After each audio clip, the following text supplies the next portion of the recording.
この戦い。What's up, man? Hello. 拳で正々堂々勝負だ。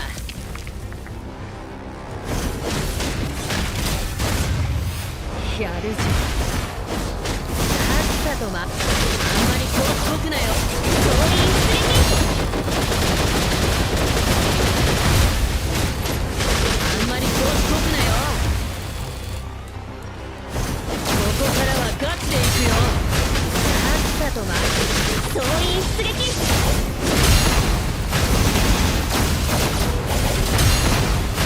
今日これ夜明けの花。あんまり調子こくなよ。当たれ。それ集え赤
りかかる苦難が全てなくなるまで。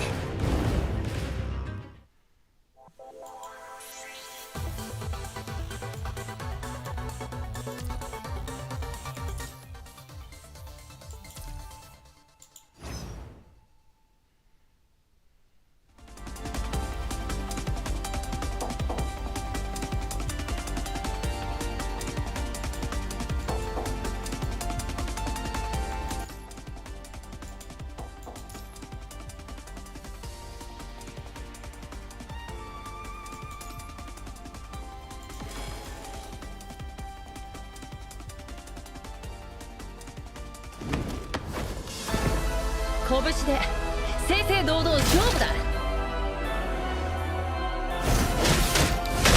まり遠くなよ。ここからはガチで行くよ。さっさと負けを見た。そう真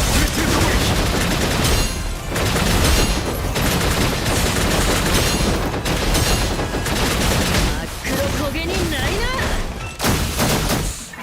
咲き誇れ夜明けの花。動くなよ。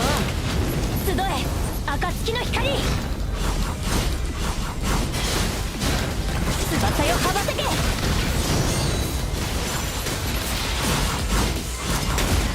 け紅蓮のように咲き乱れろ。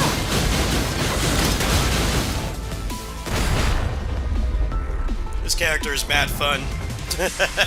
進みましょう。 little hard to get used to, 降りかかる苦難 but が really 全てな fun. She くな kind る of まで。 plays like a DMC character. She has a stinger and a high time and a helm breaker. It feels pretty good. I'm trying to get the Noctis and Yata sets so I can have fun playing some off-meta characters. 正々堂々勝負だ。 That's what I like about these modes. Let them be so dedicated to meta all the time. So that's kind of how this game is. Break from the meta, at least somewhat.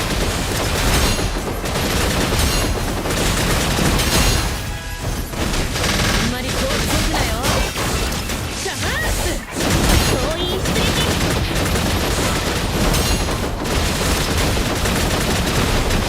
咲き誇れ夜明けの花。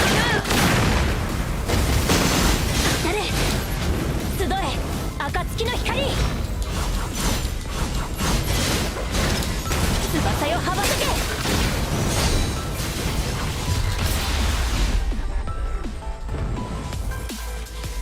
進みましょう。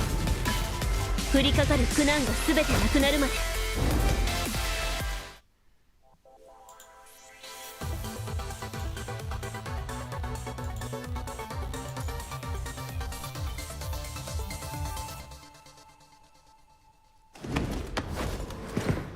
拳で正々堂々勝負だ。さっさとあんまり集中攻撃。遠い出撃。黒焦げになりな。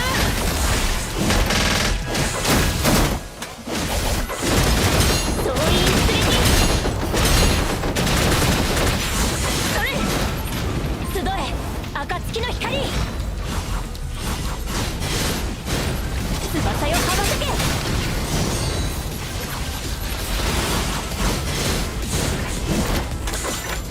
翼よ羽ばたけ。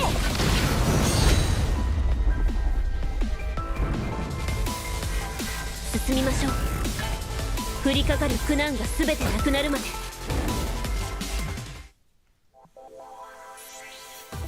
Yeah, probably later tonight. Probably later tonight. I can't stream that. If that's what you're not understanding. I can't stream that. If you're asking now, the answer is no, because I'm 拳 streaming. で正々堂々勝負だ。 I don't have the upload bandwidth to stream like parsec and stuff. It takes a lot of upload speed that I don't have. So it had to be when I'm not streaming. I don't know if you can do remote play together on Steam Deck. I suppose we could try that later tonight. If I'm working over there. I don't know if I'm working over there yet. Yeah, I do want to do it. It's just I can't stream it, so...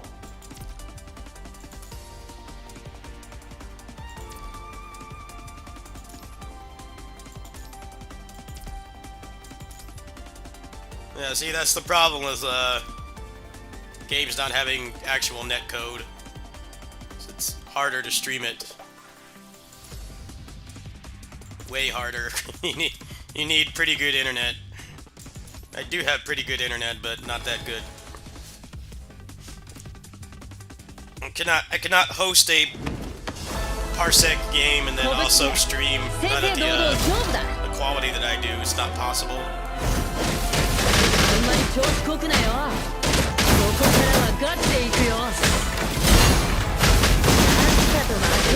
So my side,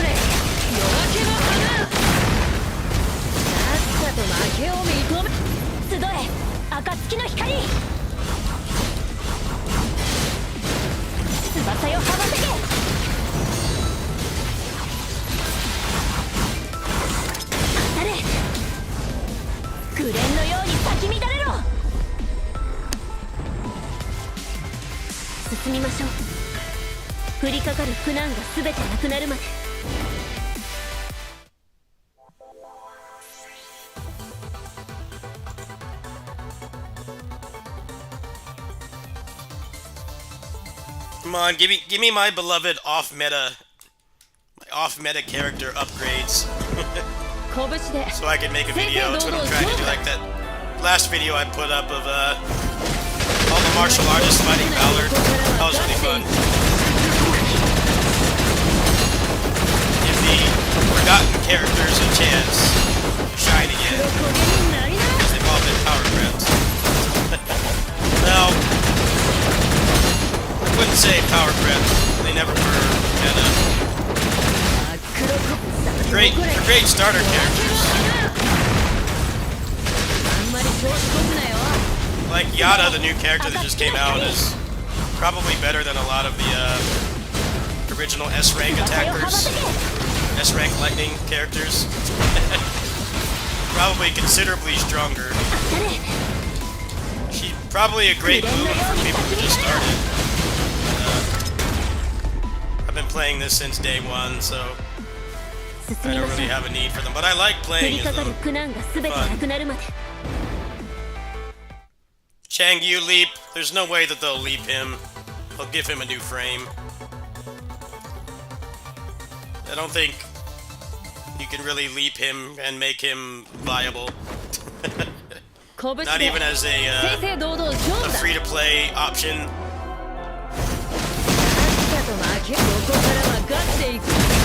Currently in this game, like, new A ranks are better than old S ranks. Which isn't a bad thing. It's not a bad thing. Because these characters are free, right? They don't cost anything. But it's kind of hard to make old S ranks worth using.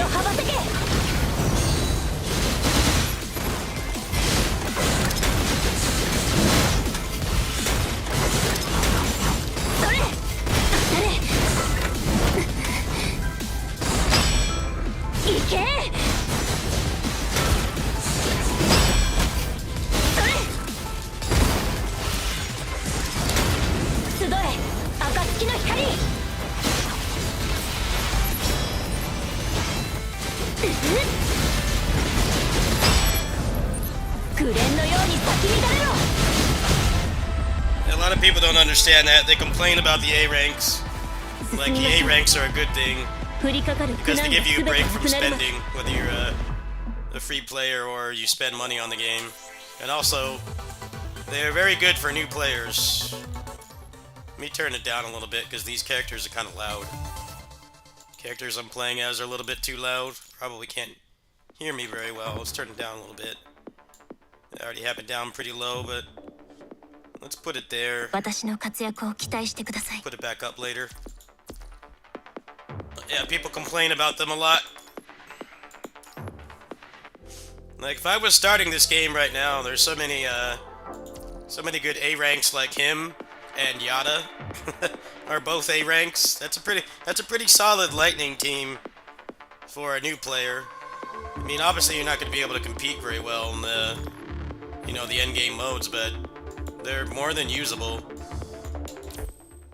I think it's good that they have free characters that are fun to use and at least decently usable.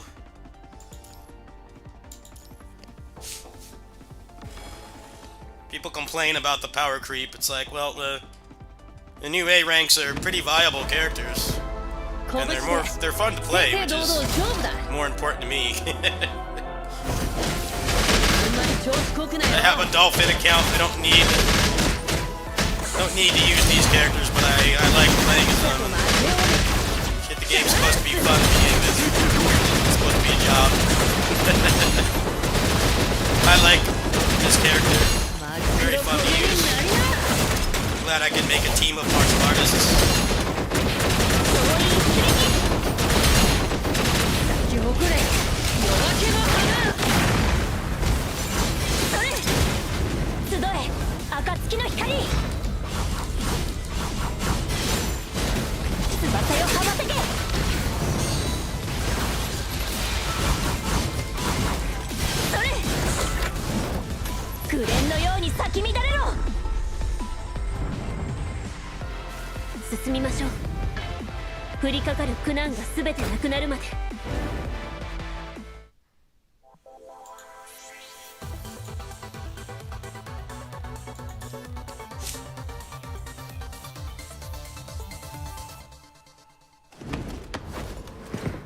拳で正々堂々勝負だ。さっさと巻きここからは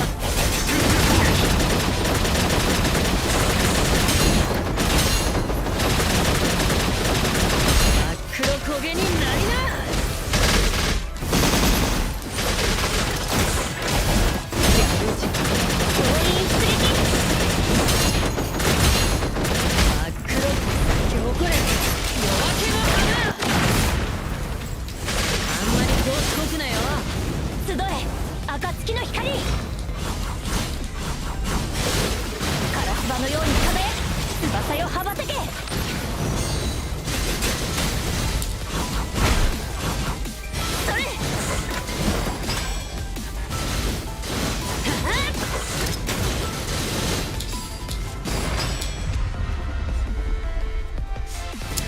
Character they've added.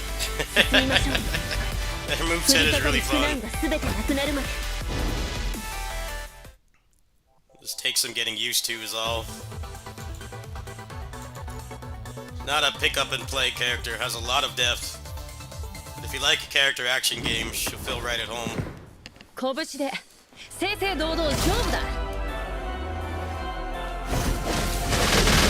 This character is basically just Raiden from Metal Gear Rising.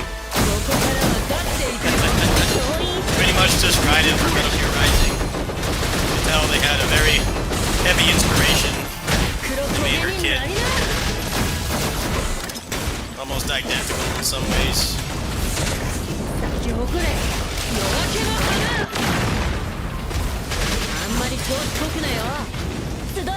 Playing the right games for inspiration.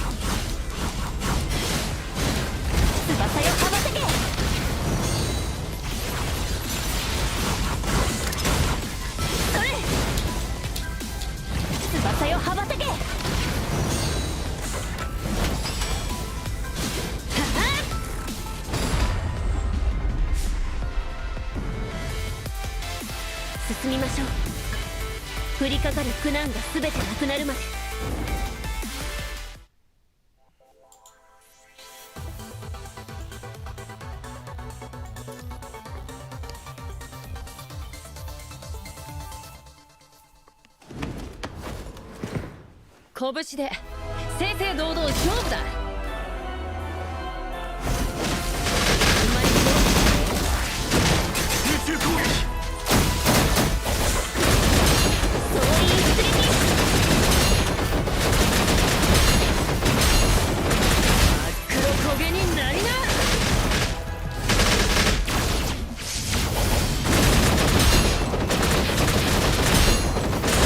っ黒焦げになりな。ここからはガチで咲き誇れ夜明けの花。あんまり調子こくなよ。集え暁の光。翼よ羽ばたけ。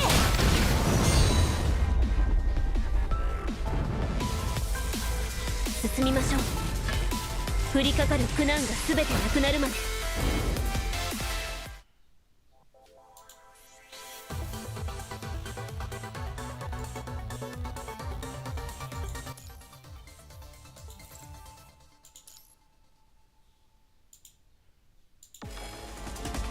Come on, give me an off rank, off meta.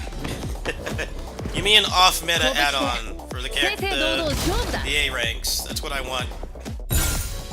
I see one there. Got one.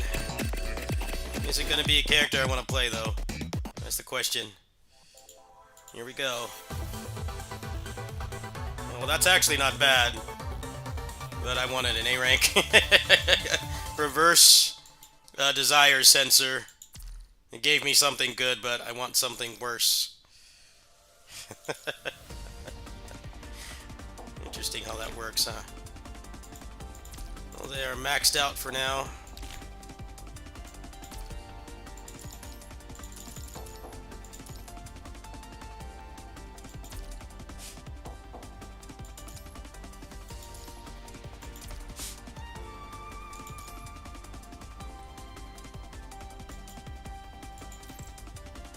Oh, I can get it from here. Need 5,000. Let me see,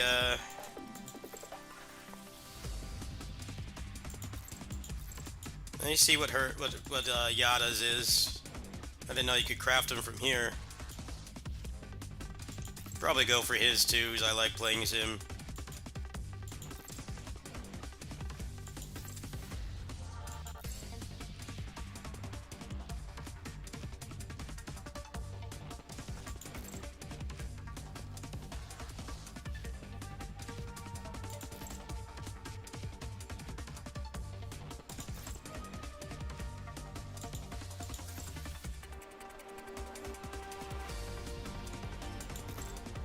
His are actually pretty fun.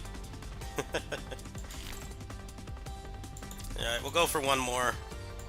I think we'll switch games. This is a better kitty sitting stream activity. Probably not too interesting to watch. How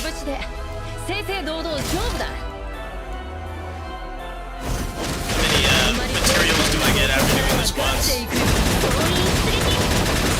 I can make that the goal.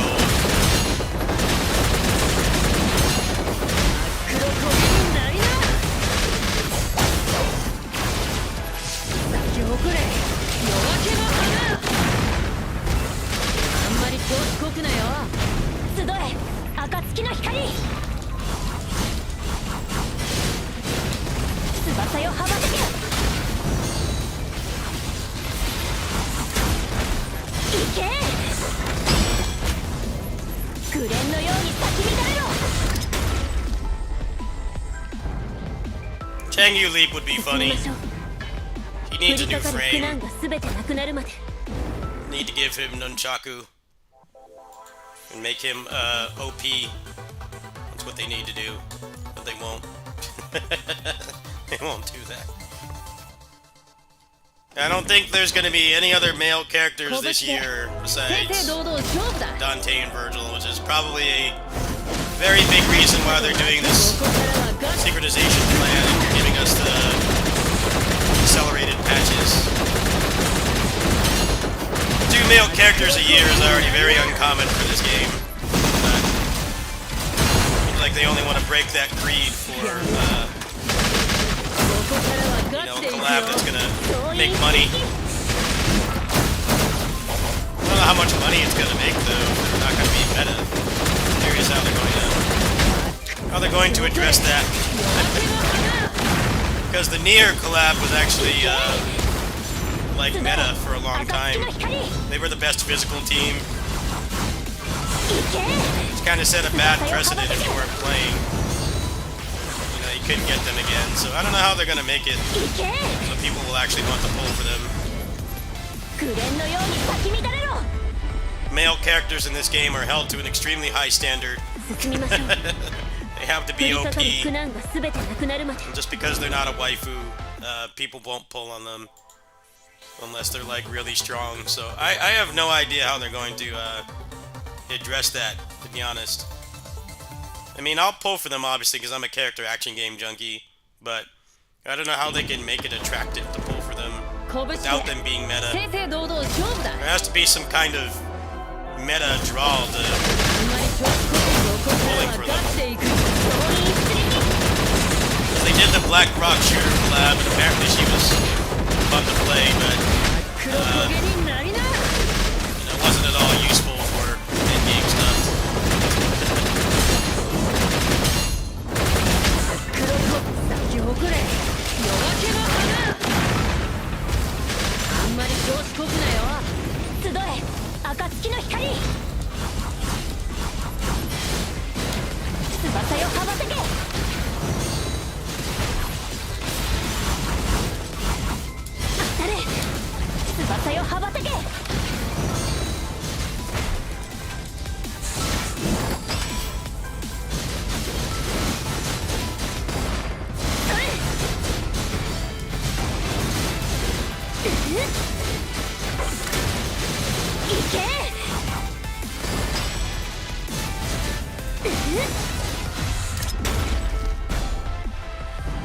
Make them A-rank, nobody will pull on them except hardcore character action game junkies like me.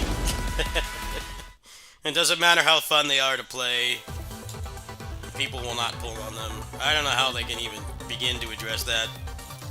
I'm genuinely curious what they will do. They had to make Watanabe like such a broken, overpowered character to make him interesting for people to pull. Such a cool design, his moveset is fun, but he's a male character, so he's not going to make as much money.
It's like when they did the KOF All-Star WWE collab, and the way of getting people to pull on those characters was, I'm not making this up, The Rock was the most overpowered character for many months. In a King of Fighters game, The Rock was the most overpowered character for a significant period of time. Keep in mind that game had some of the worst power creep I've ever seen. So, the fact that The Rock, the collab character, was the most sought after, like, meta character says a lot.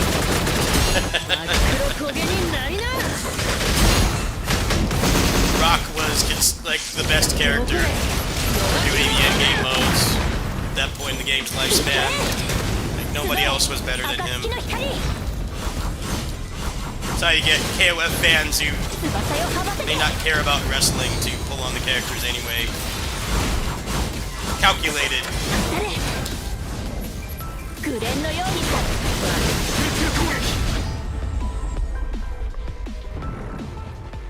People aren't gonna pull on the rock unless he's overpowered, 降り right? かかる苦難が It's not a 全て KOF なくなるま character. で There has to be some kind of hook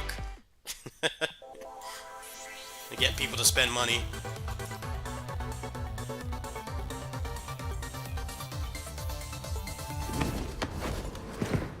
拳で正 The 々 reason 堂 he 々 was 行くんだ overpowered was because his super animation was very long, so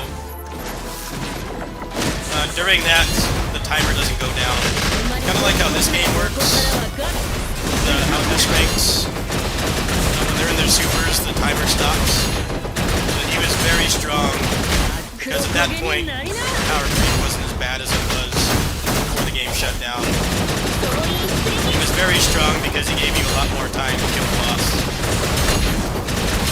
黒焦げになりな咲き誇れ夜明けの花当たれ集え暁の光翼よ羽ばたけ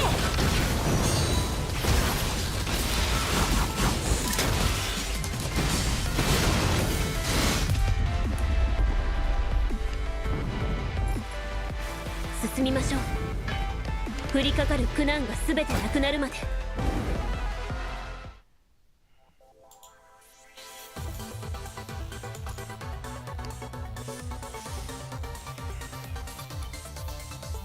There also was a period of time where 拳で Tekken characters were better than KOF characters in that game. Well, I don't really complain about this game's power creep because I'm a former KOF All-Star player. The game had the worst power creep I've ever seen. あんまり勝ったと負けを認めなってそう言って真っ黒い咲き誇れ夜明けの花あんまり調子こくなよ集え Yeah, that's why that game died. That's a big reason why that game died. 翼よ羽ばたけ Power creep was awful. 行け Wanted to make a quick buck. They didn't think about how what they were doing was actively killing the game, which is what happened.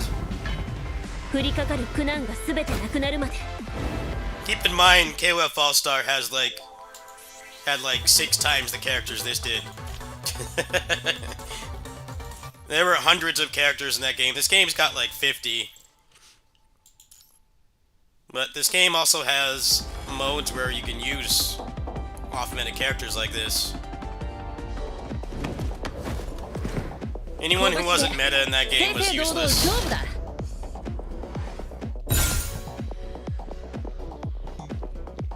Also, they like never even updated the endgame rewards to match the power creep. That was like the other problem with that game. I don't know why they never once updated it.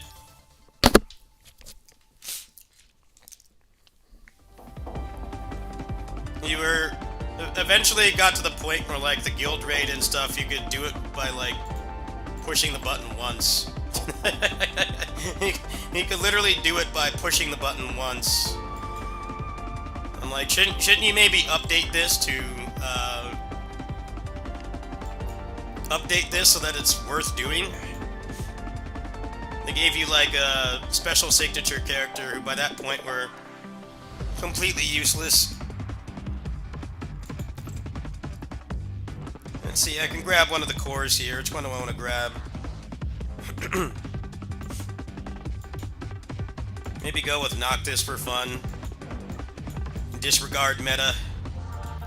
Got my martial artist right here.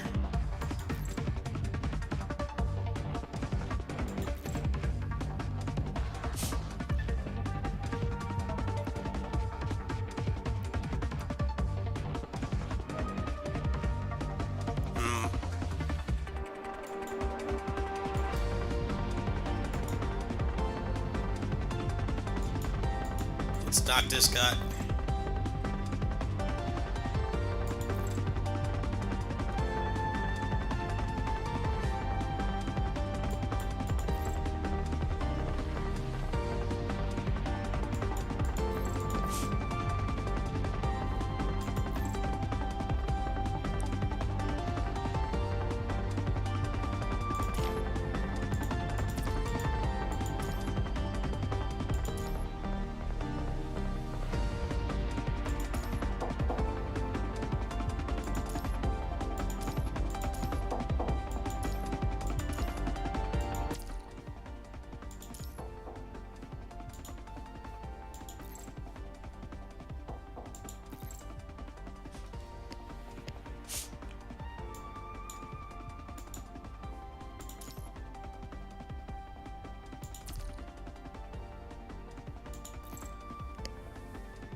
Alright, let's try to get Lucia's now. Yeah, we got the fire attackers in here, so I can get Bridget and Lucia and Watanabe as well. I think that's probably the best course of action.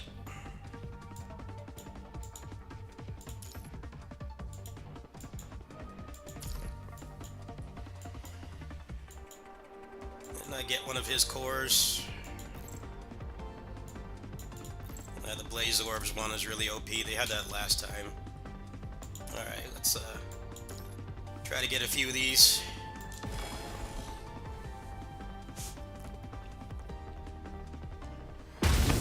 Yeah, they kept saying they're listening to feedback from KO All-Star, but meanwhile, the rewards never got any better and the power creep got worse.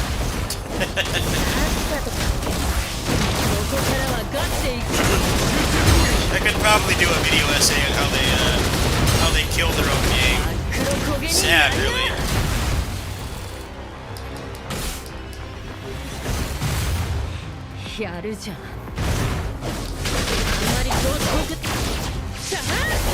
Somebody was planning on making a offline server for it, but I don't know. Anything came of that.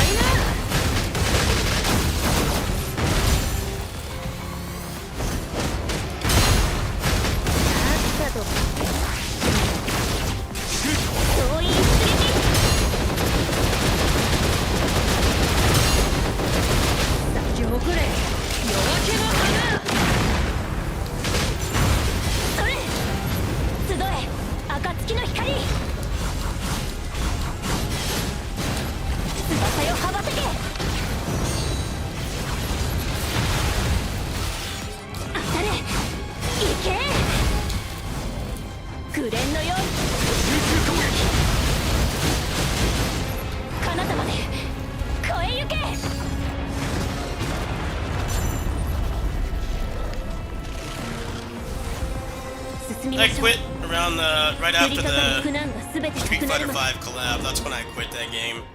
I just uninstalled it cold turkey. I'm really glad that I did that. Takes a lot of willpower to quit something that you know, you're invested in, either with time or money or both. But I saw the direction that game was going. I quit. I never logged in again. I'm glad I did. It sucks because there were some really cool collabs. They had like a Virtual Fighter collab and the Street Fighter 6 one as well. The game was just devoid of gameplay at that point. I didn't want to play it anymore.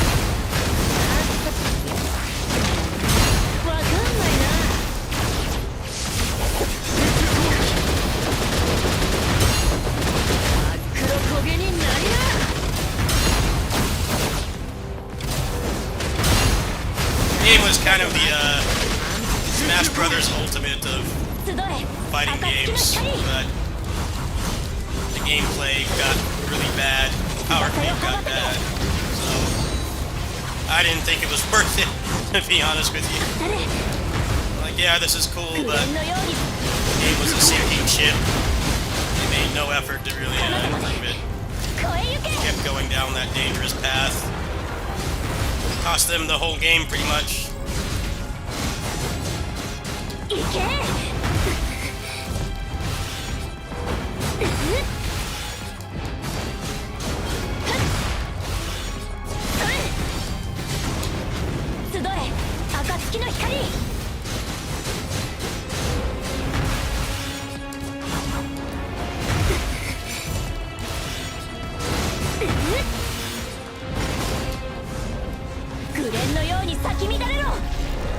Yeah, the DOA collab was cool too. They did like Tekken 7.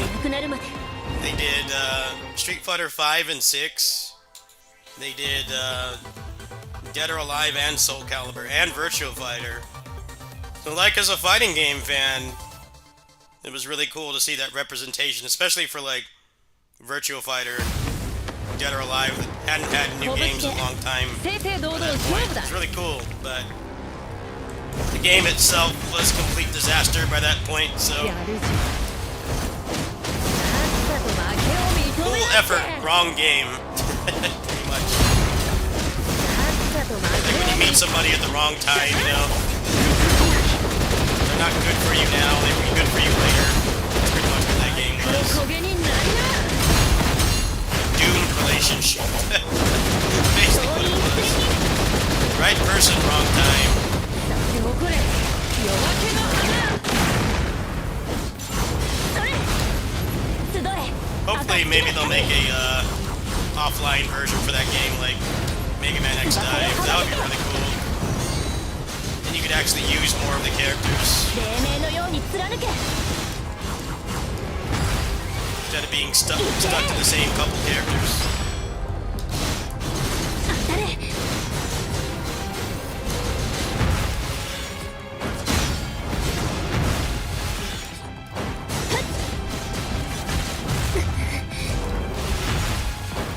それ集え暁の光い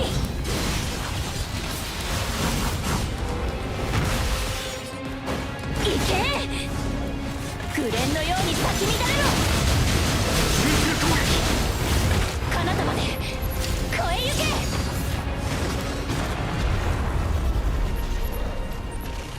Yeah, I wasn't around for the Soul Calibur collab. I'd already quit by 取り that 掛かる point. 苦難が全てなくなるまで I took my quitting very seriously. I never logged in again. Hey, got Bridget's. Cool. Got my off-meta team almost ready. We're gonna do one more of the mega free loot box thing. I think we'll 正 switch 々堂々 games. 勝負だ Do some more of this tonight at work. あんまり調子こくなよここからはガッツ真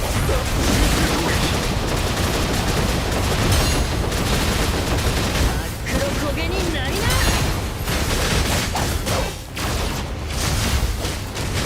咲き誇れ夜明けの花それ集え暁の光翼よ羽ばたけいけ紅のように咲き乱れろ彼方まで超えゆけ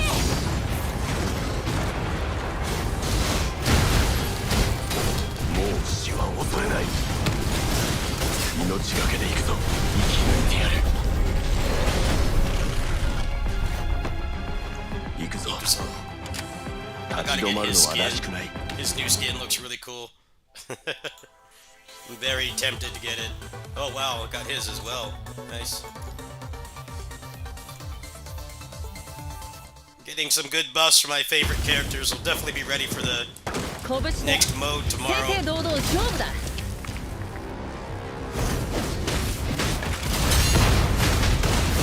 さとあんまり調子こくなよ真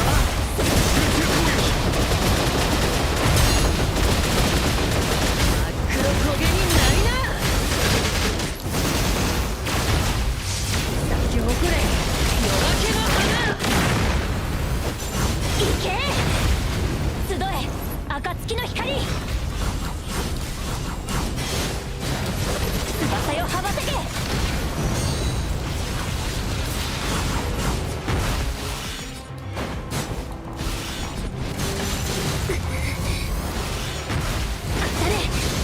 当たれ Daddy. それ当たれ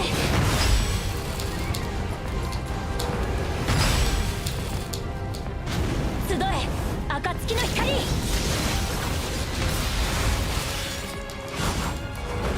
はそれ紅のように咲き彼方まで超えゆけ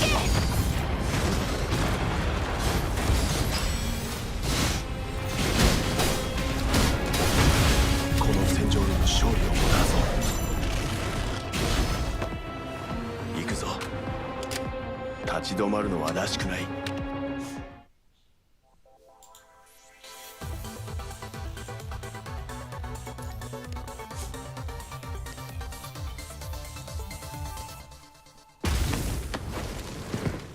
拳で正々堂々勝負だ。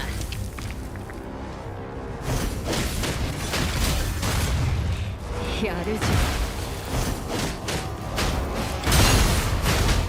あんまり調子こくなよ。どこからそういう出撃。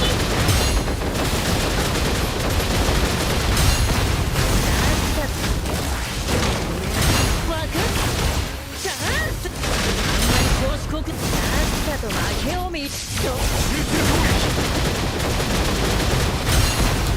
き誇れ夜明けの花。行け集え暁の光。翼よ羽ばたけ。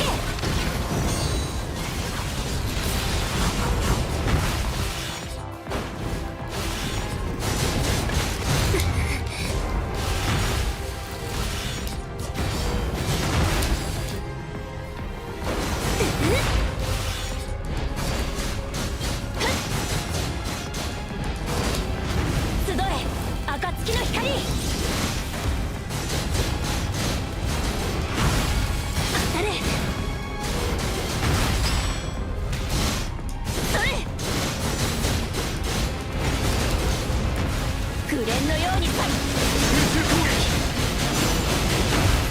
彼方まで越えゆけ。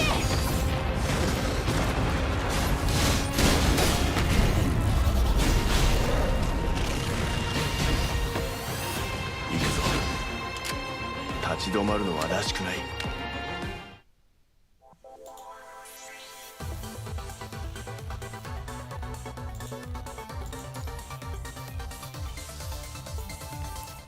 Alright, this is gonna be the last one. When I get the big reward room, we're gonna probably switch games.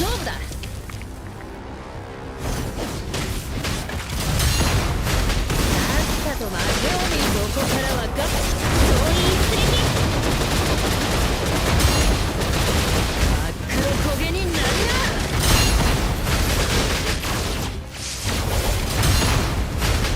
さっさと負け真っ黒焦げ咲き誇れ夜明けの花。当たれ集え暁の光。翼よ羽ばたけ。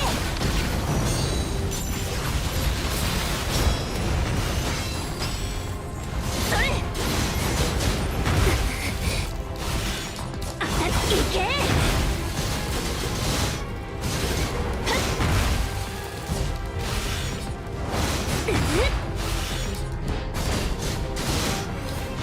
集え暁の光。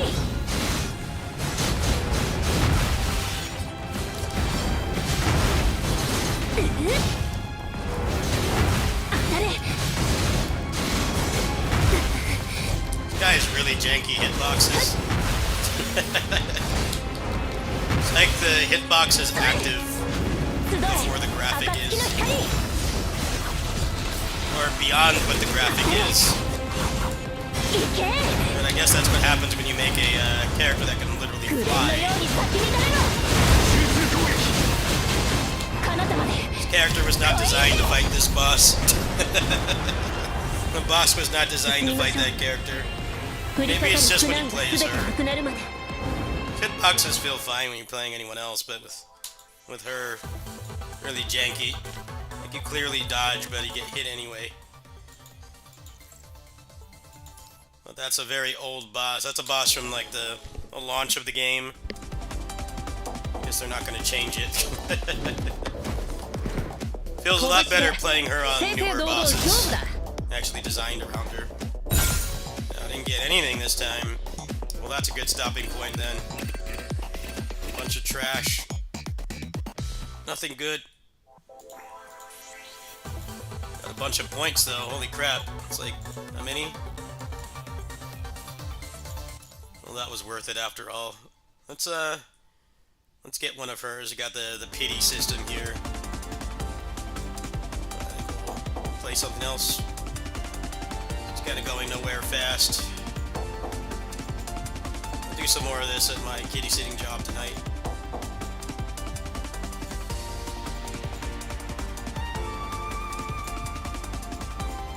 Let's see, what's the best one?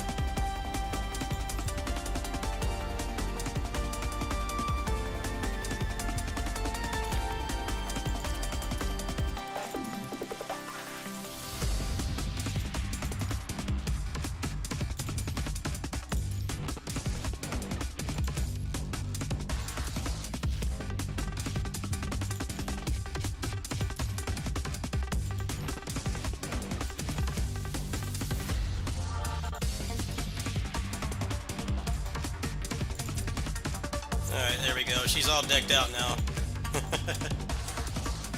Where's homeboy?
Jutsu Squad featuring Samurai Pizza Cats! Go! Fight! Jutsu Dreamer! The power lies within your head! Go!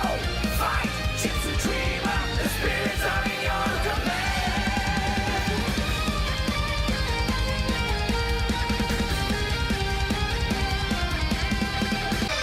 Go! Fight! Jutsu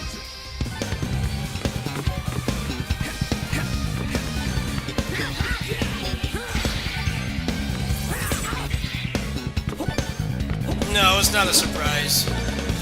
This is not the surprise. I'll probably do that after Khazan. No, this is not my video. This has nothing to do with what I talked about yesterday. Completely unrelated. Mr. Din just sent me this. I'm just looking at it.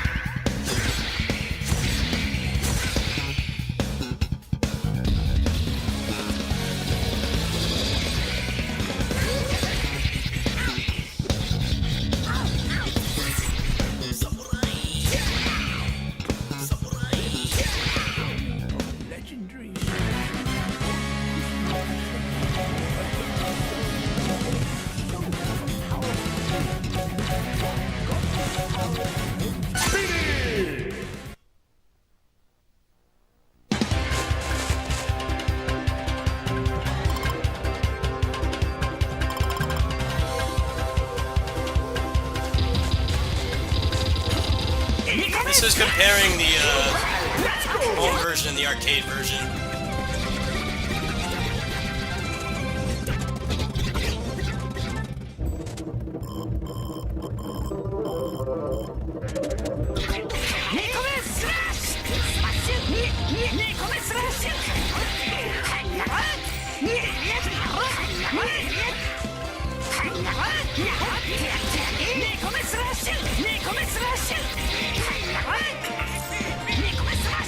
No, I'm pretty sure what we know about EXA, the agreement that they have to sign for these like indie games, is you can't ever port it, the content to the home market. Which is actually the reverse of how it used to be, because starting with like Tekken 3 on PS1, they gave us exclusive content for home. Soul Calibur and Tekken Tag 1 are also good examples of that. Like for Tekken Tag 1, the PS1 could not run that game, so they ported it to PS2 instead, and they completely redid the graphics. But this is a separate thing that they're doing, where they can't ever port any of this stuff. Seems to make the game a lot better. You have to play through this every single time that you play the game.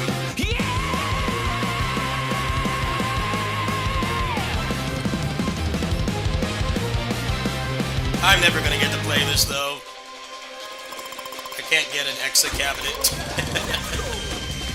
I'm not gonna set a $10,000 donation goal to get one of these. I do not think that would be worth it.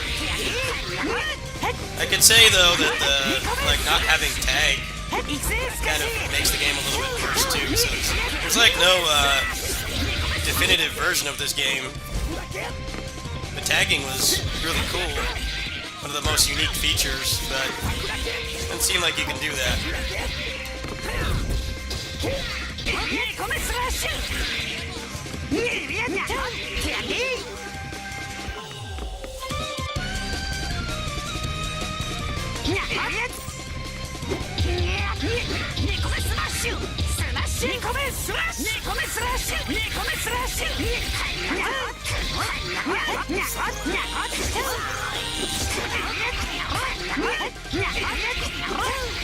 EXA tries too hard to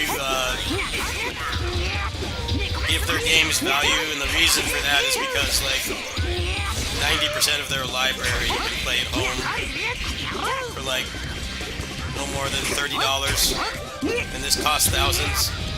So there has to be some kind of hook for arcade owners to buy this, and honestly, you can just put a Steam Deck in a cabinet and they have like all these games already. That would be so much cheaper and probably make its money back really quick, because you could get like most of the EXA library on Steam during a sale for like, I don't know, I'm just throwing out a number, probably like no more than $200, $300. There has to be some kind of hook, but it's also part of the problem, right? Is that these aren't exclusive arcade games. They're games you can play at home for really cheap with extra stuff, but it like alienates the people that bought these games in the first place.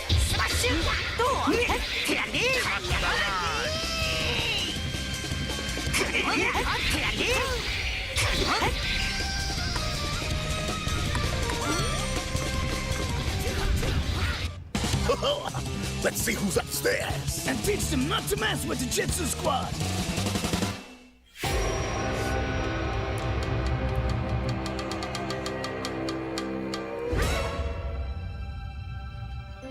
Just one scrawny little ninja? What is this? Easy mode? Oh, everything's shaking.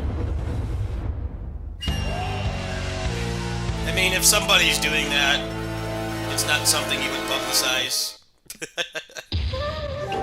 There probably is somebody doing that, but It's not something you would show on a YouTube channel. It gets you in a lot of trouble. I'm sure somebody's doing that. I haven't been keeping tabs on it. But showing yourself emulating modern arcade games is probably not very wise. I don't know how that works though. It hasn't really been a thing since Taito Type X days. When people would play Blaze Blue versions early.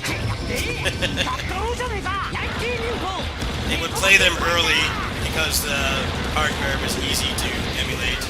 Because it was literally just a computer in a big cabinet.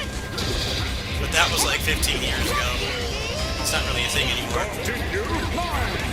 Prior to that, it was Neo Geo. But that just kind of happened because the Neo Geo hardware was so outdated that I can vouch for this myself. I used to emulate Metal Slug games on my grandma's computer. And they ran perfectly. That was like, what, like 1999, 2000s? So keep in mind, my grandma's computer that was not a gaming PC could emulate those games just fine. The Steam Deck can emulate Time Crisis 5 and Mario Kart Arcade just fine. I would imagine this would be harder to emulate.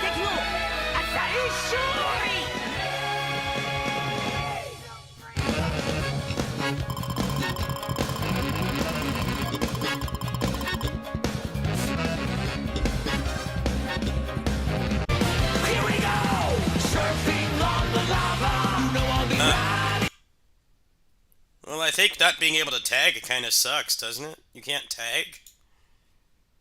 So it's one of those games where there's no definitive version. It's not like when they ported Soul Calibur to Dreamcast. They added like single player content and all these unlockables, and they completely redid the graphics. Doesn't seem like it's that kind of ports. It's better in some ways, it's worse in some ways. Looks like it's worse mechanically. Looks like it's worse mechanically because you can't tag, but being able to skip the tutorial is pretty good.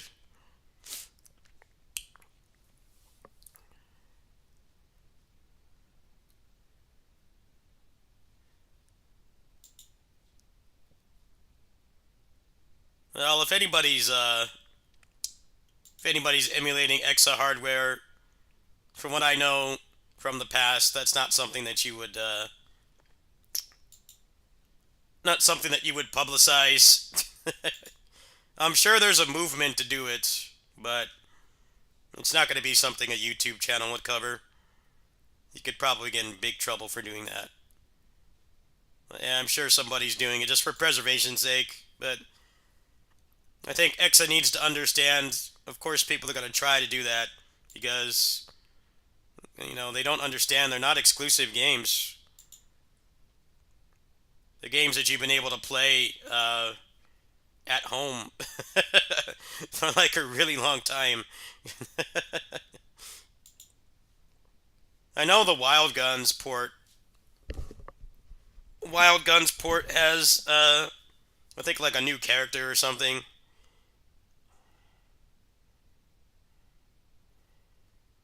Like that's pretty big for that kind of game, a whole new character that we're never going to get to play at home, even though I bought that game twice.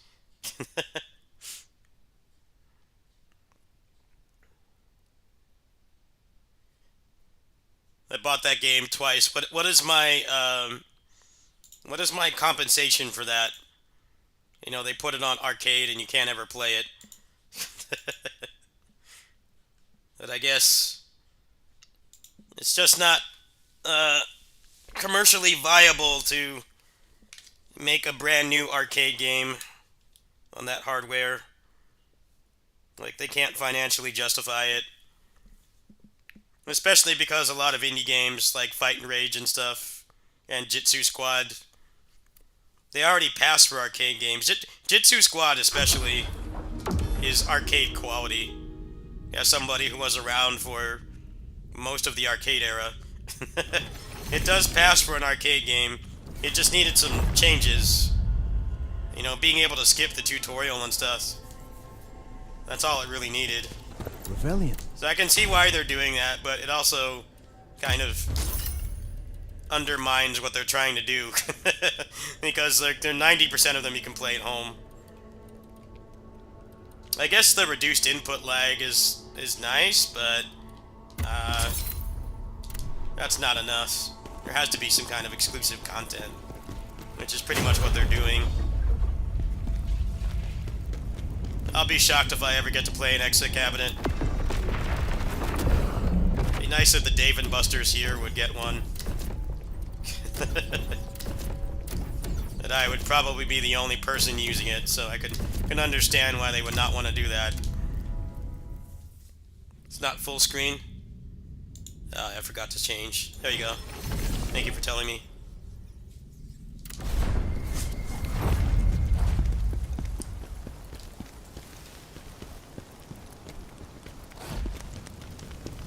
Stop, mortal. That painting. There's something strange about it.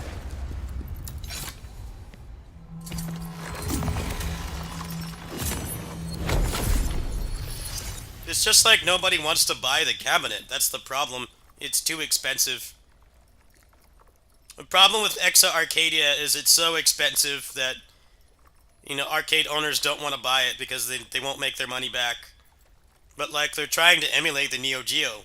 The Neo Geo was very affordable. Granted, for the average person, like, I didn't know any kids that had a Neo Geo, right? They'd have to have extremely rich parents, because the games are hundreds of dollars. But for someone running a business that's running an arcade or like a laundromat, you would see Neo Geo cabinets everywhere, because they did make their money back. It was affordable enough for somebody running a successful business. The Exa is way too expensive. And that's why, like, no one's buying it. That's why you can't find a cabinet. If it was priced like the Neo Geo, which I think should be very easy to do because they're all like very low power games. You don't have games like this on there, right? Like, to run a game like this would be pretty expensive. I don't understand why they price it so high. It prices people out of wanting to buy it. Laundromats had Neo Geo cabinets. It was affordable enough for, like, a laundromat. A laundromat owner that only had like a couple dozen people in there a day could afford it.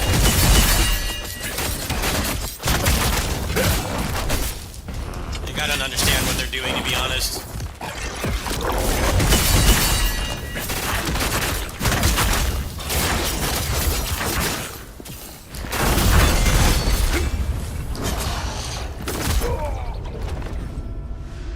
Let's make it like 10 grand to get one, so that no one will buy it, and it won't have anywhere near the market share of the Neo Geo, which was way cheaper.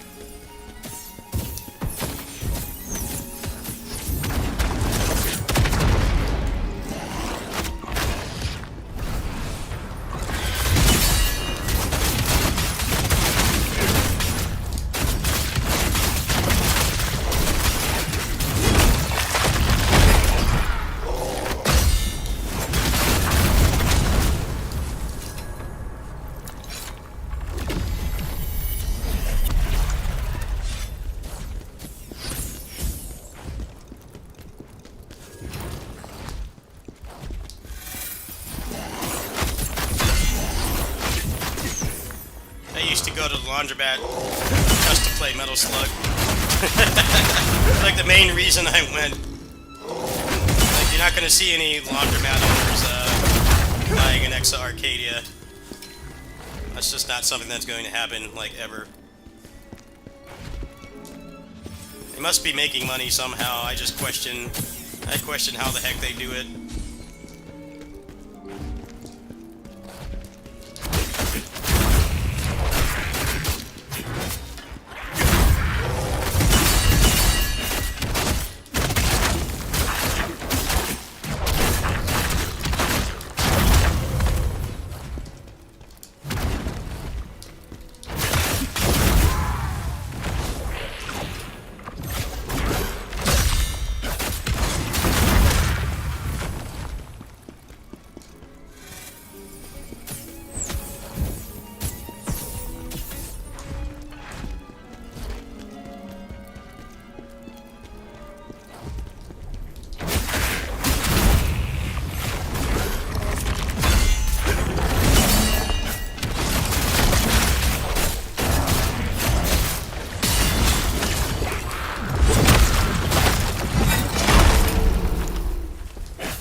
And Neo Geo games are only a couple $100, or like I don't remember exactly how much they were. They were affordable for someone running a business.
I don't know if I could convince the Dave and Buster's here to get an Exa cabinet, but it's highly unlikely.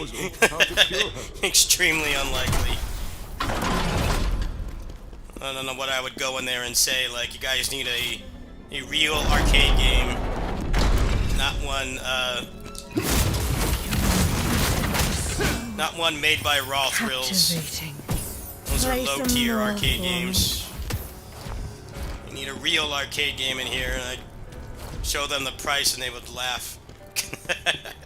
Like, yeah, I don't blame you. It's too expensive. I completely understand. Just like I can't justify getting a Switch 2 for the new Muso game. I can't justify that. $600 investment. It takes this channel months to make that much money. I can get it. That's kind of the problem with how Exa Arcadia is doing business. They priced out small businesses completely.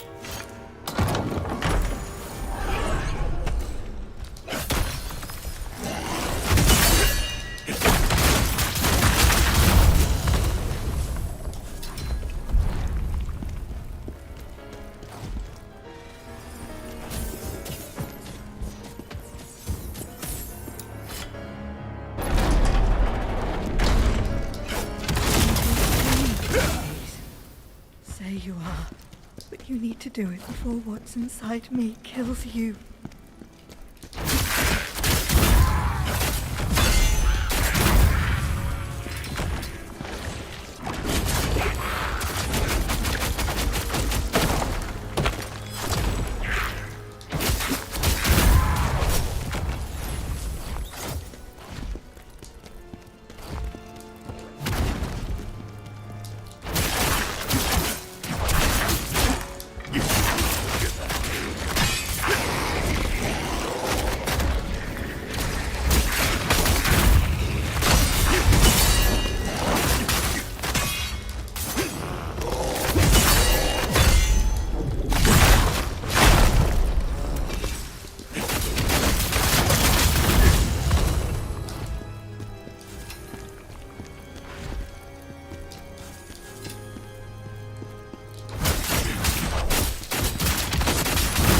The new Zelda Muso looks pretty good, but I need to see more gameplay of it, because there's like no other games I want to play on it.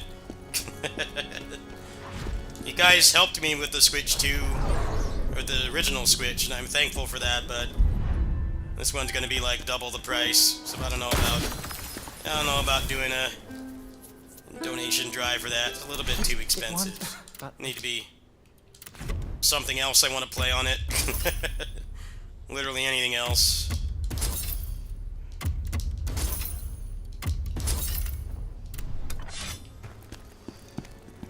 $600 investment. It better be a good game at that point. If it runs like Age of Calamity does, then I'm definitely going to decline. If it runs anything like that game, I'm just not even going to play it at all. hope that it doesn't. The hardware should be able to handle a Muso game at this point, but who knows. The trailer they showed didn't really have a lot of gameplay. You be the one to finally the thirst for chaos burns inside me. Only your death can quench it.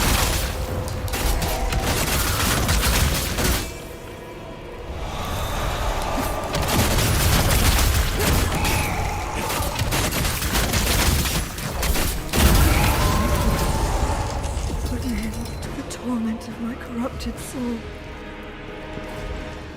I will wait for our final performance.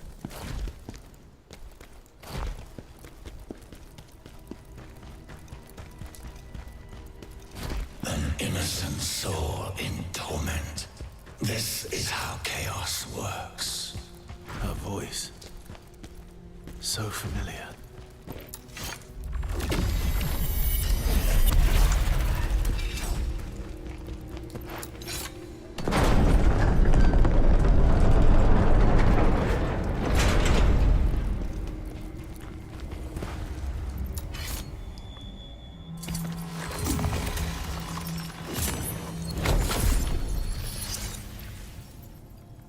I'm really curious if anybody knows somebody who had a Neo Geo.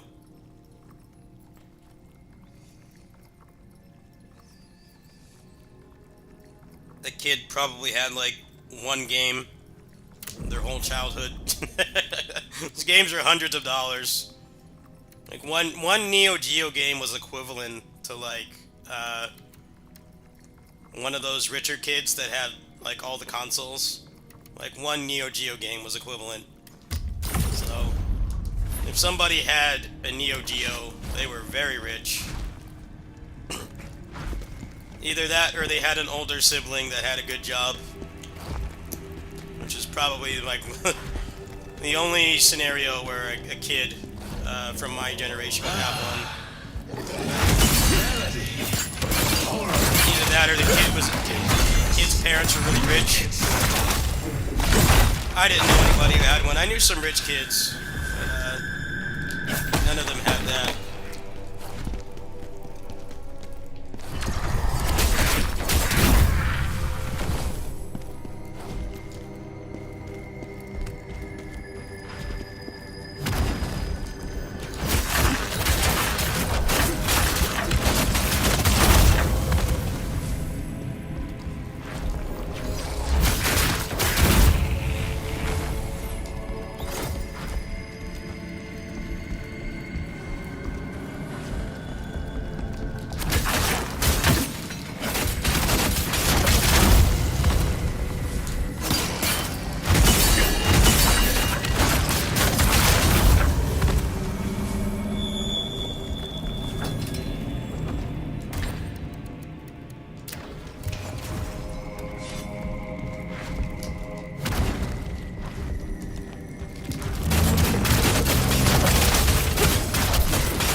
not going to use the save point because it's going to respawn everything. This level's a little bit of a labyrinth. It's just a shortcut if you die. Just like most Souls-likes, using the save points is a strategic thing. You don't always want to use them. Sometimes it's better to not use them.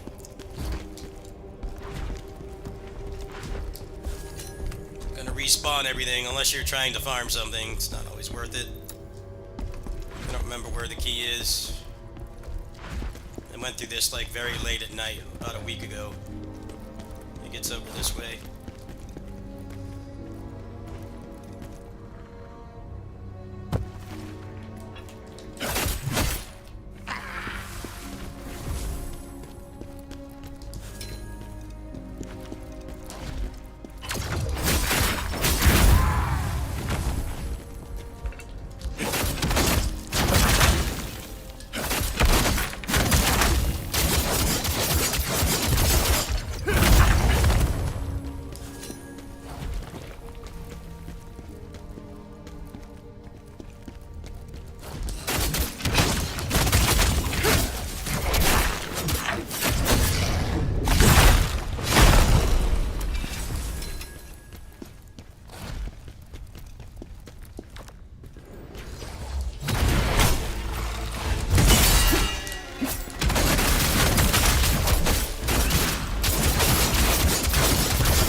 Say, you know, light side, I did hear that people were trying to emulate Exa Arcadia. I actually did hear something about that, but you're not going to see any videos about it. Whoever's doing that stuff is going to keep it really under wraps. I don't know if that's true though. I heard that might be happening, but I'm not quite sure.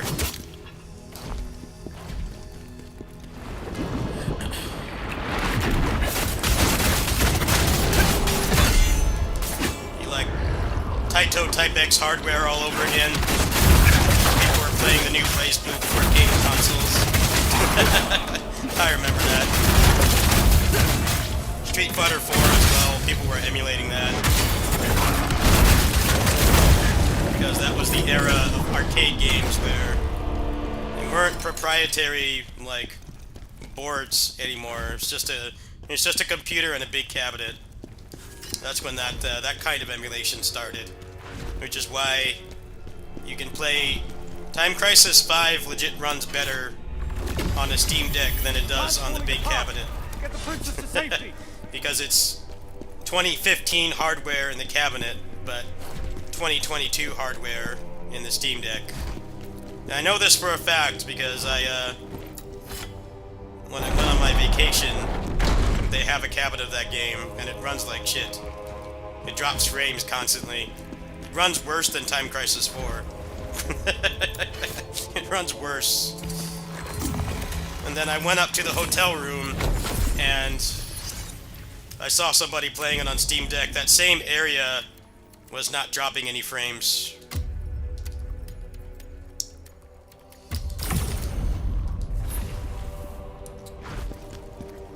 I think the thing about Exa that would be really hard to emulate would be the input lag, because they have some kind of system where it's supposed to have like almost no input lag, but like obviously that's not enough to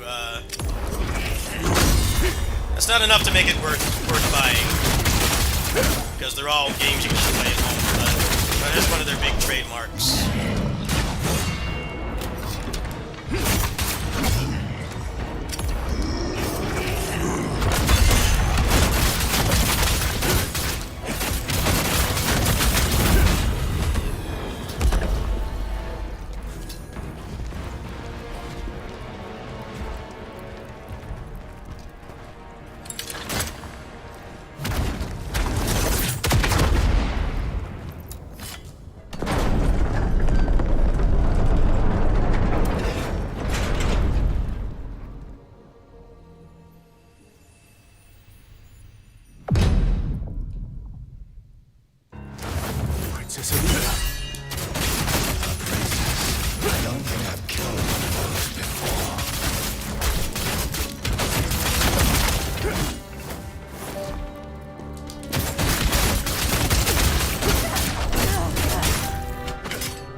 projectile spam boss. This game loves those. When they stop fighting you in melee combat, they run away. And you put a chaos potion on, it should help. Just trying to just brute force it. I don't like these spammy bosses that just run away and shoot. Always the worst. Got enough damage to brute force it. Oh, this guy respawns, really? That's so annoying. That guy doesn't stay dead. I don't know why they put that guy there.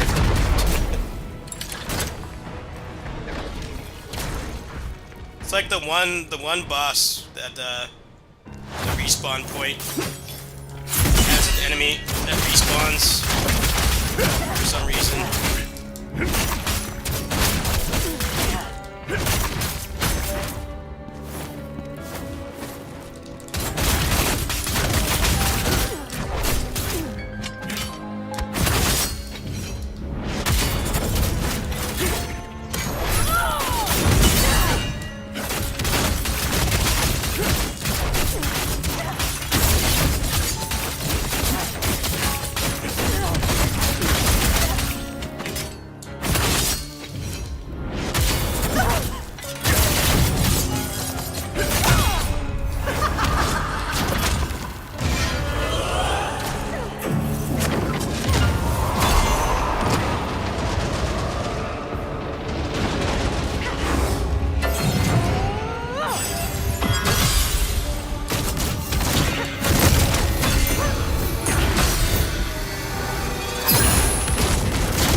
Just die.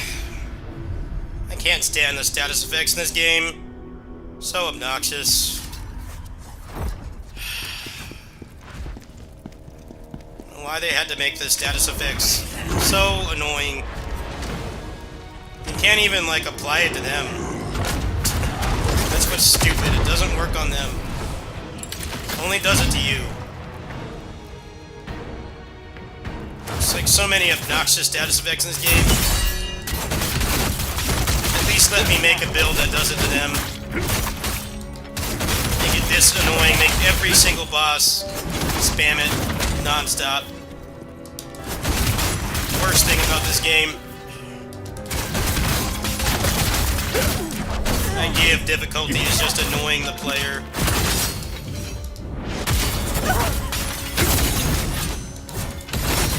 Status builds in this game, like, basically aren't a thing. It's really weird. They don't want you to experience. They don't want you to give them the experience that they give you with the status effect spam. You just can't do it.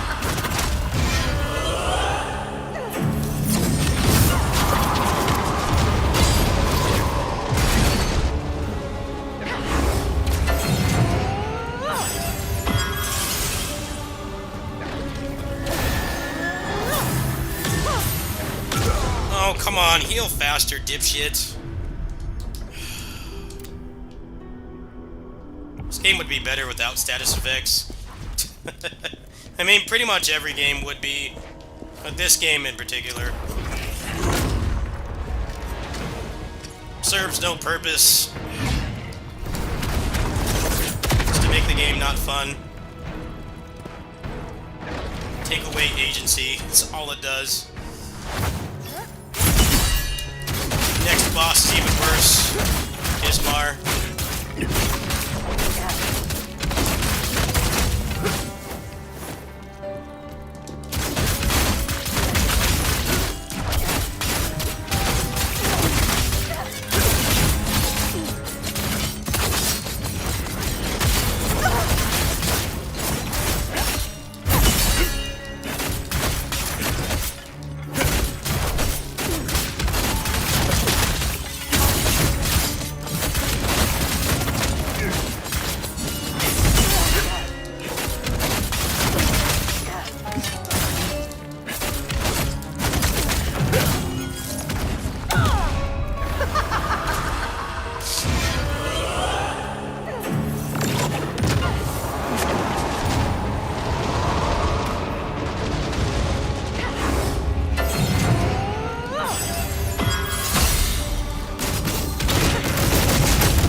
Yeah, the only thing that makes that boss hard is the status effects.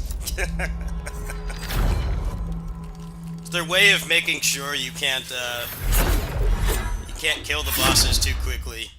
The status effects in this game pretty much all... they impede your gameplay all in different ways to the point where if you get the full application, I mean, you're pretty much dead, right? There's nothing you can do about it. It's not. Would have been nice if they took a little bit more inspiration from Neo and, like, you know, that game has that too.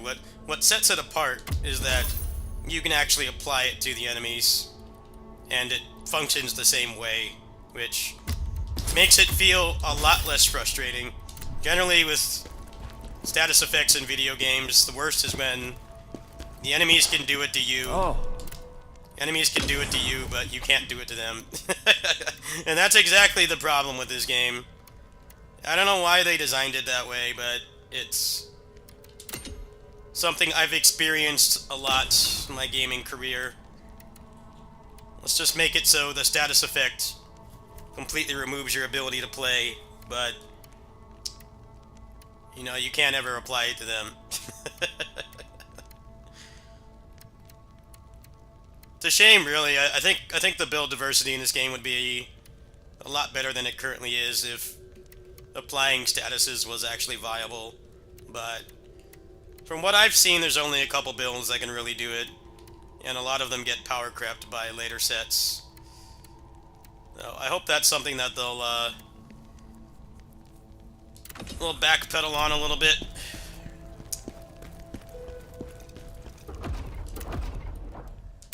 Should be rewarding to build around statuses. It would add a whole, like, new dynamic to how you build. Not in this game, though. Not in this game. does a whole lot of nothing for the most part.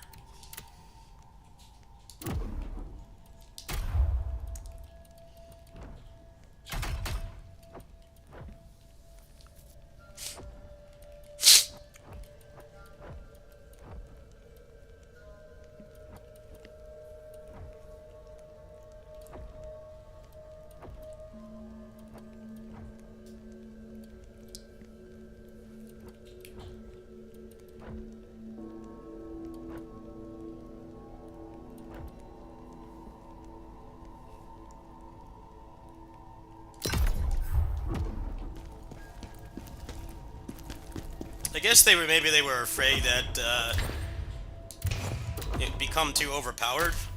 I'm like, well, the way to fix that has already been determined, which is you make it so there's diminishing returns. So the player has to build around damage, and they have to have an effect. They have to have an effective build above all else. But you know, you can't keep applying it and put them in an endless loop, Devout. which is exactly how it works in Neo. But somehow, despite how much these guys clearly played those games, never once did that come up.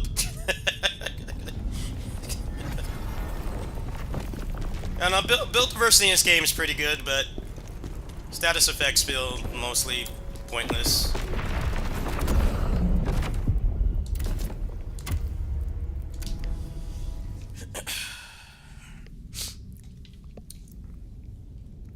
Definitely feels like one of those things where they know that it would make the game a lot better, but they're too scared to make it too easy. Like, well, you have the most obnoxious status effects in this game known to man. Why don't you let me do it to them? It would immediately make it less frustrating. Nope. Ozma, You cannot apply the status to I'm them. coming for you.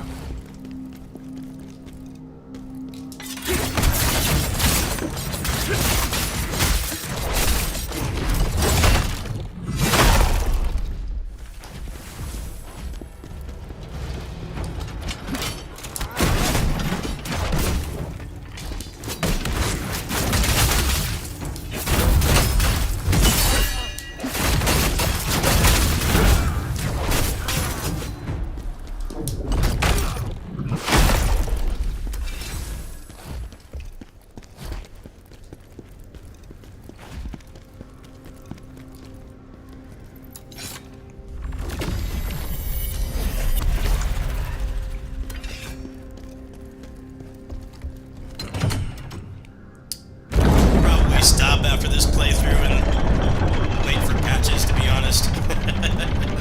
Well, I still have a lot of homework to do on this game before I start the next playthrough anyway, but It's a great city, full of life. I'll probably finish this game later tonight, and then get the true ending and do all the cleanup and stuff.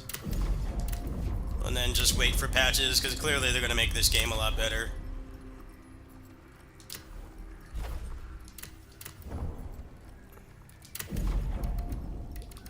New Game Plus is pretty lacking, to be honest.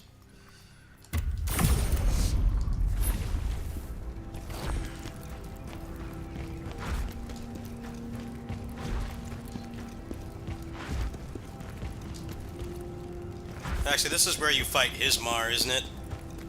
I'm very tempted to just one-hit KO that boss. Very tempted. Very tempted to do that. I may very well do that.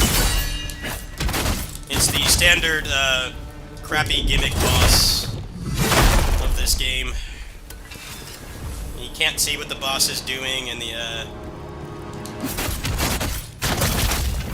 camera is fighting against you. I don't know. I'll see how I feel when I get there. Maybe I can out-damage it pretty quick.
Come on, would you heal?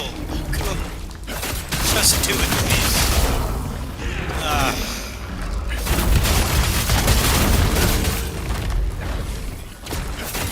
This is the part of the game where they spam status effects constantly. Doesn't make the game any harder, it's just annoying.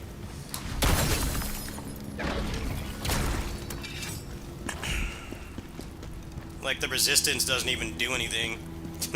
So another one of the things about this game is like they have like the resistances and stuff, but it doesn't really do much. It still gets applied way too fast. And the consequences for having the full affliction is too strong. If I could do half this stuff to the enemies, this game would be a lot more fun. Classic example of how status effects should stay in turn-based RPGs. And I don't mean that as an insult. Turn-based RPGs actually do this kind of thing right. When they try to apply it to an action game like this, it's always so one-sided. It's the biggest problem with it. Like, it comes from turn-based RPGs, right? Dragon Quest, Pokemon, Final Fantasy. It's fine there. It's fine there. It's not fine in this kind of game. It has to be done very specifically. Meaning that it should be as disadvantageous to the enemy as the player, but that almost never happens. Because they're so scared that it's going to make the game too easy. It's like, well, if the status effects are half as effective on me and half as annoying on me as they are to the enemies, then the game would feel a lot better. It's one of those things that most people don't talk about. Status effects are fine in like D&D and turn-based RPGs, which is fine because that's where they came from, but I think they should stop trying to put them into action games. It's very rarely done right. It's almost always like this game. It's like, cool, you can take my health bar away and invert my controls and stuff, and then try to do that to the enemies and nothing happens.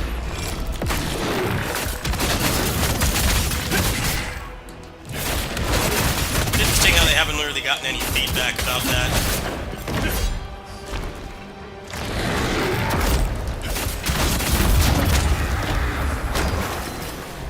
That's how Neo made the status effects never feel too obnoxious. Very good game design. Like, yeah, if I can paralyze the boss and poison them and inflict all that shit on them, it's less frustrating by default. That's all it takes. Where's the owner? I need to find her.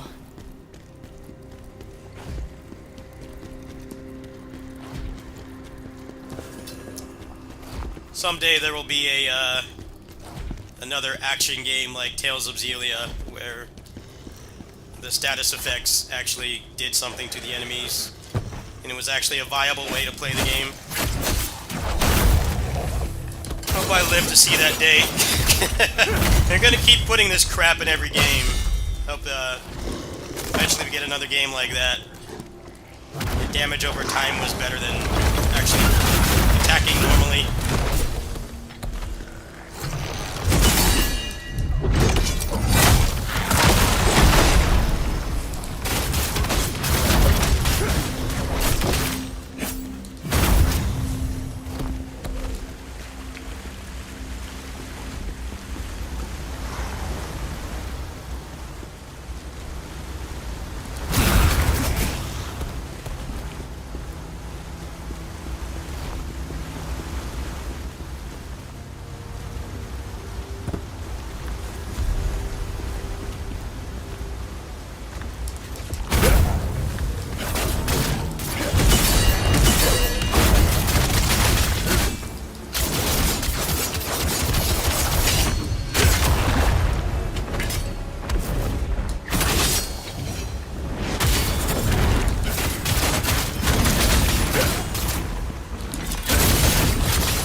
I'm gonna go ahead and cut the stream after I get to Hismar, because it's a garbage boss fight and I'm in a pretty good mood right now. I'm very tempted to just one-hit kill it. It is the, so far the community agrees it's the shit gimmick boss of this game. I don't really have the patience for it right now, so once we get to the boss save point, I'm gonna go ahead and stop for tonight, or for now anyway. I'll probably finish the game. Well, I don't want to promise that because I've got a lot of cleanup to do on this file. I'll probably get to the end, at least.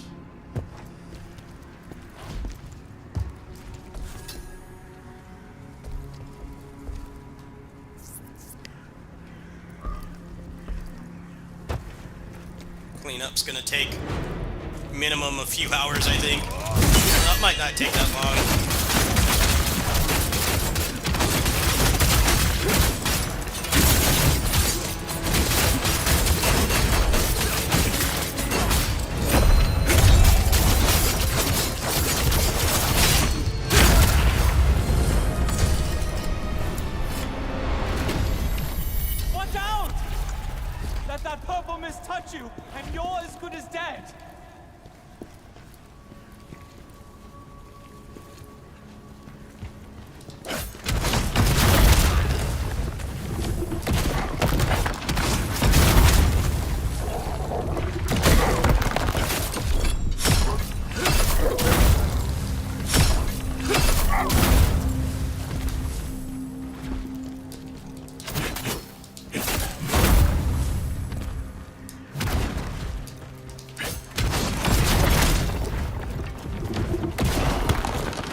Revenge-driven soul. Yeah, I already finished PGR for now.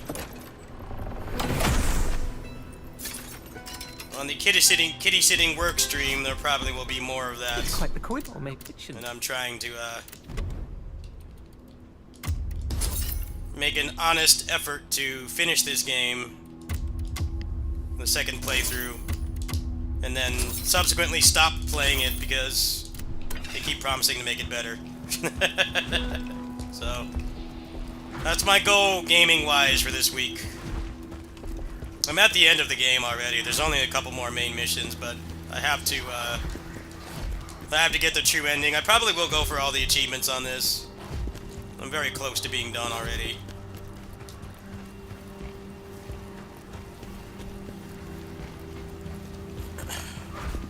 Normally, I'm not really a big achievement hunter, but the achievements in this, minus the ones that were glitched, are mostly just, you know, do all the content. It's mostly just do all the content and do everything that takes skill. And those kinds of achievements I will go for sometimes.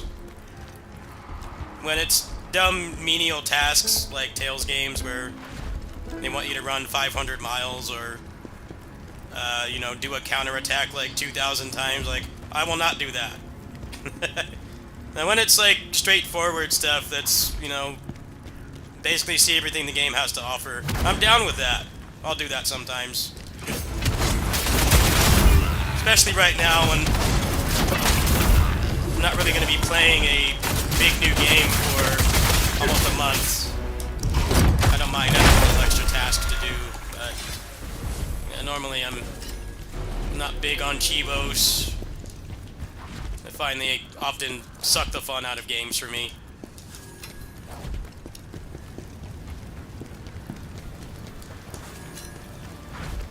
And I've already got like 90% of them. Might as well go all the way. So this playthrough, that's going to be a big goal. Mostly just need to get the true ending. Beat the final boss once. Collect all the jars, which will take like 10 minutes.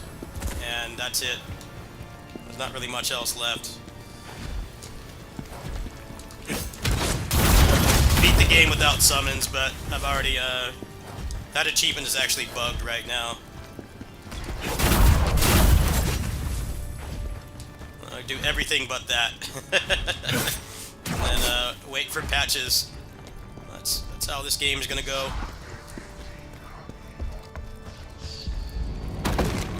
Hello, buddy. Combo.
Tales games have the worst achievements pretty much, pretty consistently.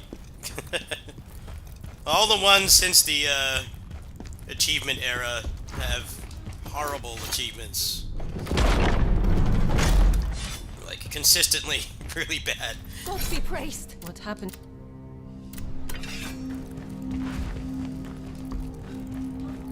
I'm like, dude, I already beat the post-game boss. I already beat the game twice. That should be enough. None of this. You need to run 300 miles stuff. That's just garbage. It doesn't take any skill or execution or like knowledge or strategy. It's just doing a boring task. I'm glad that the achievements for this are actually pretty tame. By the time you get them all, you've done everything in the game. That's how it should be.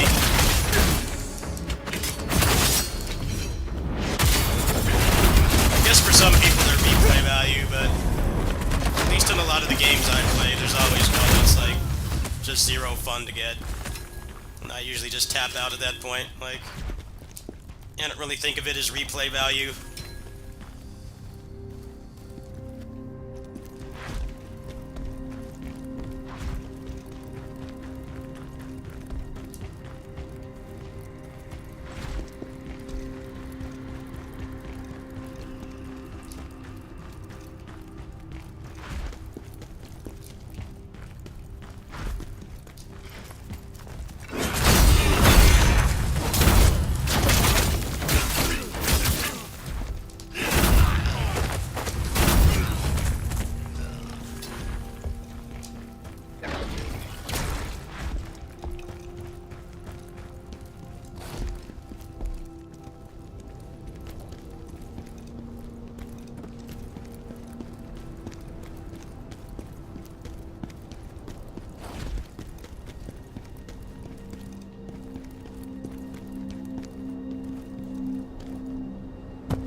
Wasn't Star Ocean 4 supposedly the worst game to 100% achievement? To get 1,000 gamer score on that took like hundreds of hours apparently. It's supposed to be one of the rarest games to max achievement. Like this insane soul-crushing grind, and for what? Gamer score.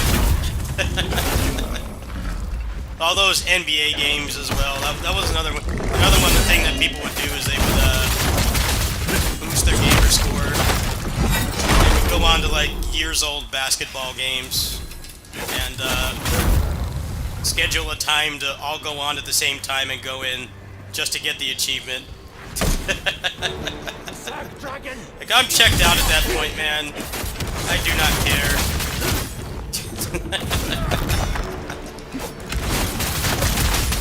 The game's supposed to be fun, right? That feels like signing up for a meeting. Or a doctor's appointment. People would literally go on and arrange to get the achievement.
Alright, got to the boss. I think that's going to be the end of the stream.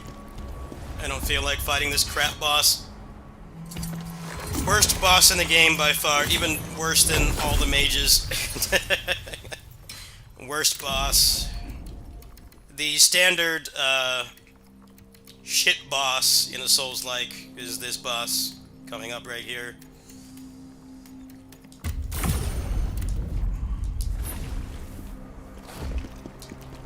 You gotta meet their quota somehow.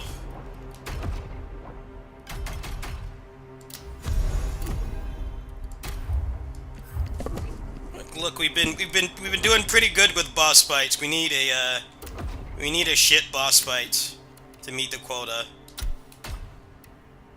Some guy says, "Hold my beer." I'm gonna make a crap gimmick boss. All the things you hate. Yeah, actually, the shit boss in this game is very similar to the boss in like all the Team Ninja games.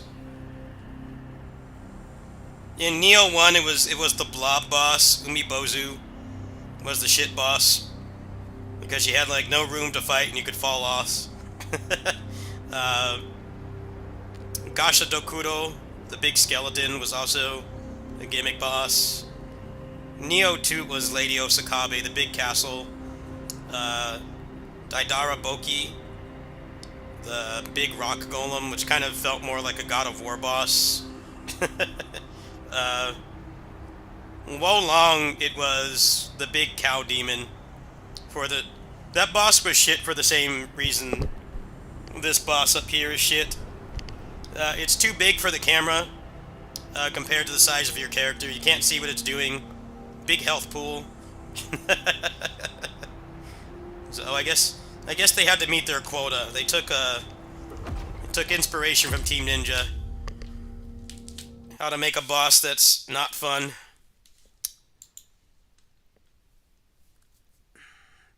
Alright, well, I haven't eaten at all today, so I think that's gonna do it for now.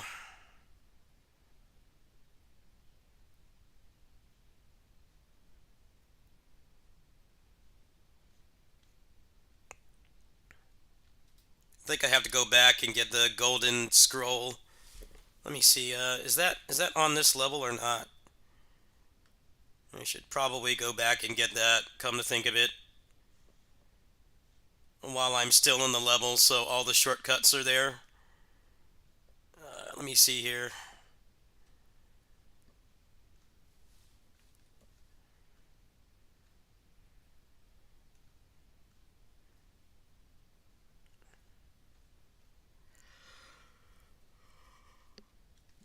Ugh.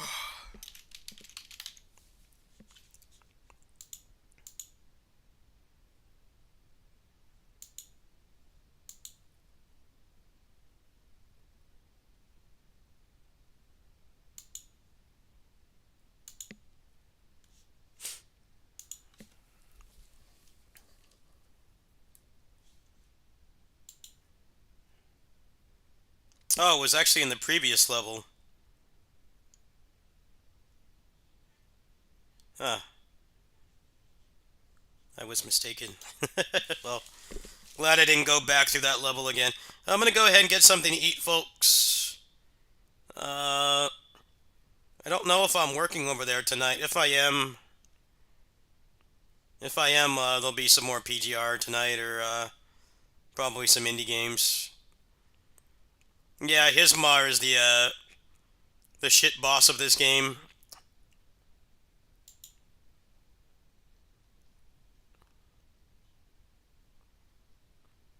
It's actually quite a bit better than some of the worst Team Ninja bosses, but it's the boss I see the most hate for online, pretty much for the same reasons.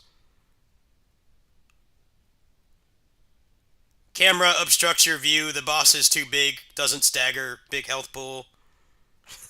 It's usually the criteria for bad Souls-like bosses, or at least ones that are heavily disliked. Yeah, I'm gonna grab something to eat, call my neighbor, see what the plan is for tonight. If I do stream over there tonight, it will be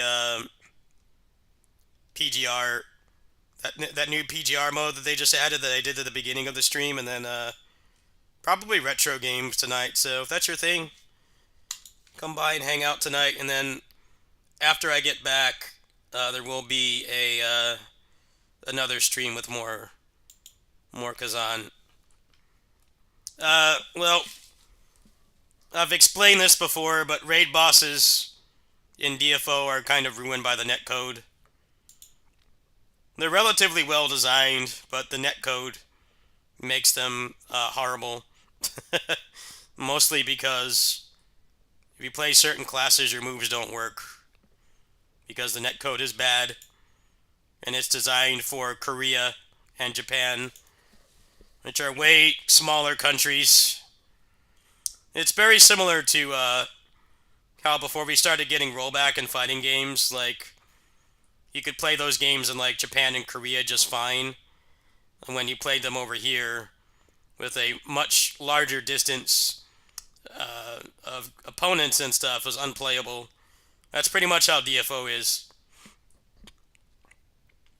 The raids are relatively well designed, but the problem is needing certain roles, and then, you know, certain classes don't work because of the netcode, and then the toxicity. They are pretty well designed bosses, but everything else about the game makes them way worse than they should be.